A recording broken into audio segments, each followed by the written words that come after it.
bem-vindo e bem-vinda ao universo da Oftalmocenter Vet, clínica especialista em oftalmologia em Ribeirão Preto. Uma clínica também que adora desmistificar tudo que rola sobre a visão dos pets. E essa é a missão do bate-papo de hoje. Antes da gente conduzir, se inscreva no canal, ative o sininho, assim você não perde nenhuma atualização e também todos os outros conteúdos tão ricos que já tem hospedados por aqui. Dr. Fabrício Mamed é médico veterinário, doutor, especialista em oftalmologia e está contando toda a história da Oftalmocenter Vet e trazendo várias doenças do universo da oftalmologia. Se você ainda não viu os podcasts, assista. Doutor Fabrício, obrigada pela presença mais uma vez. Obrigado, Ju. Vamos tentar trazer um pouco mais do que eu sei da oftalmologia para esse mundo, para as pessoas saberem um pouco mais da visão dos animais. Pois é, a primeira vez que a gente conversou para você me apresentar a esse universo maravilhoso, você disse que a Oftalmocenter Vet fazia parte de um grande movimento, né? Tinha 3 movimentos muito fortes. E um deles é desmistificar que o animal enxerga em branco e preto, que até num outro episódio você já falou que isso é totalmente mito. Eles veem cor sim, mas de uma maneira diferente. E aí eu quero até entender mais profundamente esse quesito, se isso pode trazer uma sensibilidade maior para o animal, porque enxergar, ele vai enxergar diferente da gente, né? E isso acaba tornando a visão do pet mais vulnerável? Vulnerável para perda visual, não. Eu diria o seguinte, ele tem uma particularidade. No mundo que ele vive, ele tem uma particularidade. 3 particularidades. Qualidade visual, ou seja, tem a ver com as cores. Então, a gente já viu no podcast anterior dizendo o seguinte, sobre visão. Como é que os animais enxergam? Eles enxergam colorido, sim, com uma definição de cor menor do que a nossa. O branco, o preto, o azul e o amarelo. São as 4 cores que eles enxergam. Perfeito. O outro cenário é cenário de movimentos. Movimentos. O animal tem uma sensibilidade maior para ver movimento. Isso tem a ver com uma célula específica nos olhos, que é da retina, uma célula chamada bastonete. São elas responsáveis pela visão de movimento. E os animais têm uma concentração maior dessas células. Já o terceiro e último cenário tem a ver com a luminosidade. Os animais enxergam melhor na noite do que nós. Enquanto nós, durante o dia, temos um poder de visão, de qualidade visual no sentido de cor, os animais eles enxergam melhor numa penumbra. A penumbra, um ambiente de penumbra, do qual é uma iluminação um pouco limitada, do qual a gente se enxerga. Eu enxergo você numa penumbra, perfeito, mas o animal está enxergando normal naquela penumbra. E no escuro, eles enxergam, né, um ambiente escuro, mas não é tão escuro quanto o nosso. Então, esses são os 3 cenários. Qualidade visual no sentido de cor e no sentido de movimento, eles enxergam movimentos mais rápidos, principalmente o gato. E o terceiro cenário tem a ver com a luminosidade. Então, ou seja, numa penumbra, os animais estão enxergando naturalmente. Nós, tutores, precisamos entender muito sobre o universo da medicina veterinária. Porque quando a gente vai para uma clínica que com algum problema no pet, a gente tem aquela ilusão que o veterinário tem que entender de tudo. E muitas vezes a gente desconhece que a medicina veterinária é como a medicina humana, ela tem as especialidades, né? No caso da Oftalmocenter Vet, uma clínica especialista em visão.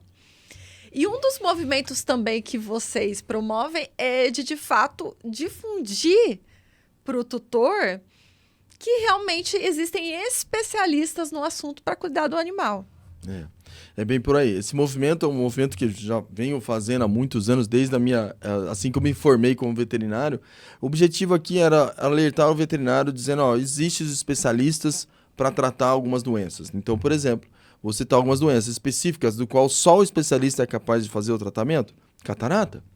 O diagnóstico é simples e objetivo, mancha branca nos olhos, a maioria das vezes é uma catarata, mas o tratamento é bem específico, envolve equipamentos especiais, manobras cirúrgicas especiais, procedimentos pós-operatórios especiais. Então, é aí que tem. Então, muitos veterinários falam o seguinte, cara, eu não consigo tratar isso daqui, eu preciso encaminhar, referir o caso para o especialista. É onde entra o cenário. E aí a gente consegue devolver a visão para esse animal com um tratamento específico. Até porque são 5 anos de faculdade, mas não dá para ver tudo em 5 anos. Consegue ver um pouquinho de tudo, né? Um pouquinho de tudo ali. Inclusive, não existe uma disciplina de oftalmologia veterinária no curso de faculdade, na veterinária. Ou seja, não é obrigatório ter o curso de oftalmologia veterinária. Algumas faculdades têm na qualidade como optativa. Então, ou seja, ele dá uma pincelada na anatomia, na fisiologia visual, mas nas doenças dificilmente eles têm um engajamento ali, um conteúdo para lidar como que trata as doenças. Então, ou seja, a grade da veterinária é limitada no oftalmo, por isso que tem que procurar realmente ir fazer cursos à parte, fazendo um treinamento próprio e personalizado para vocês. Pois é, então desvendamos mais um mito. Tem profissionais que são especialistas no assunto. Igual a gente vai em cardiologista, dermatologista, oftalmologista, tem oftalmologista para pet. E vamos para um outro movimento que é muito forte na clínica, de devolver a visão para os animais. E algo que a gente também, na posição de tutor, precisa entender, que na nossa casa, mesmo que a gente... o pet não tem uma catarata, um olho seco, que a gente já até comentou nos outros episódios, ele está num ambiente exposto que ele pode se machucar e até mesmo acontecer algo mais grave. Você recebe esse tipo de caso? Bastante, Juliana. Tem casos que as doenças vão evoluindo, vão piorando, então a gente pega os casos mais avançados da doença, mas também tem casos agudos. Por exemplo, uma briga. Aconteceu uma briga, ontem à noite aconteceu uma briga e esse olho está muito danificado, vamos usar o termo assim apropriado. Mas aí que entra o cenário, o terceiro movimento que a gente fala. Existem alternativas ao invés de tirar o olho no tratamento. Então, ou seja, o tratamento, né, para os clínicos gerais antigos era, cara, não tem o que fazer, vamos ter que tirar esse olho porque está péssimo o cenário, tá, mancha, sangramento no olho. E hoje não, evoluiu tanto o tratamento cirúrgico, mas também eu quero enfatizar o tratamento clínico à base de colírio. A evolução da farmacologia evoluiu tanto que os medicamentos estão tendo uma excelente penetração para os olhos e, portanto, ou seja, existe tratamento para a maioria das doenças. O fato de tirar o olho para mim incomodava, né? Ou seja, esse é o movimento. Eu falei, cara, tem tanto tratamento, para que tirar o olho? Então, ou seja, existem alternativas. Existem situações que a gente vivencia na oftalmologia que são duas situações. Vou salvar o olho ou, por que não, vou salvar a visão. Então, quando eu comecei os estudos na oftalmologia, vamos salvar o olho. Hoje, a oftalmologia evoluiu tanto, e a medicação, os recursos que a gente tem evoluiu tanto, que já não é mais salvar o olho, e sim é salvar a visão. Então, esse é o movimento. Vamos salvar a visão, ao invés de simplesmente retirar o olho. E nesse movimento de salvar a visão, entra o transplante de córnea? Entra, exatamente. O transplante de córnea, mais ou menos 7 anos que a gente implantou no serviço de oftalmologia veterinária aqui, né, em Ribeirão. Então, naquela época, era pouco falado, nem existia banco de córnea. Para isso, eu fui me especializar. Aonde? O segundo maior banco de córnea que nós temos no país é Ribeirão Preto, na USP. Então, por que não? Eu vou até lá para aprender. Portanto, fui até lá para aprender como fazer o banco de córnea, como ter as peças disponíveis para mim. Então, ou seja, aí eu comecei a introduzir. Mas é claro que antes disso, eu fui para a Europa para aprender como fazer o transplante de córnea, como conduzir um ato cirúrgico. E aqui no Brasil que eu aprendi a manter as córneas comigo, né, no banco de córnea apropriado para nós, para a veterinária. Que bacana. E você precisa dos outros veterinários para manter. Beleza, então vamos lá, Ju. Existe basicamente algumas formas de ter a córnea hoje, né? O processo há 7 anos que eu venho fazendo e vem melhorando cada vez mais. O primeiro era dependência do veterinário generalista para encaminhar os olhos de animais. Na verdade, não encaminhava os olhos, encaminhava o animalzinho que passou por um atropelamento e que foi fulminante e que ele morreu por conta do atropelamento. Então, era um animal saudável e que teve um atropelamento, a fatalidade, e que aí estava disponível para fazer a doação do órgão.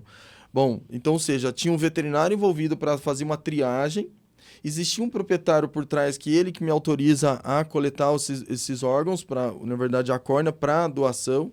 E existe uma triagem de doenças. Do que ele morreu?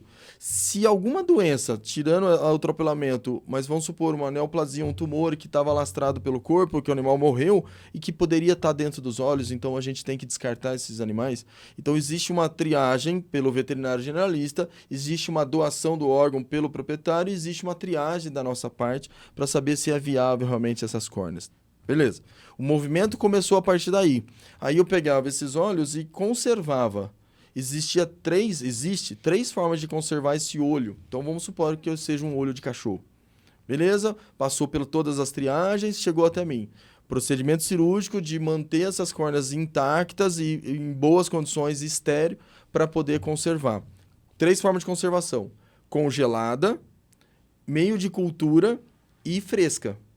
A fresca quer dizer o seguinte: temos 6 horas para intervir, para utilizar. 6 horas que o animal veio a óbito, 6 horas para colocar no outro órgão, no outro paciente, o receptor.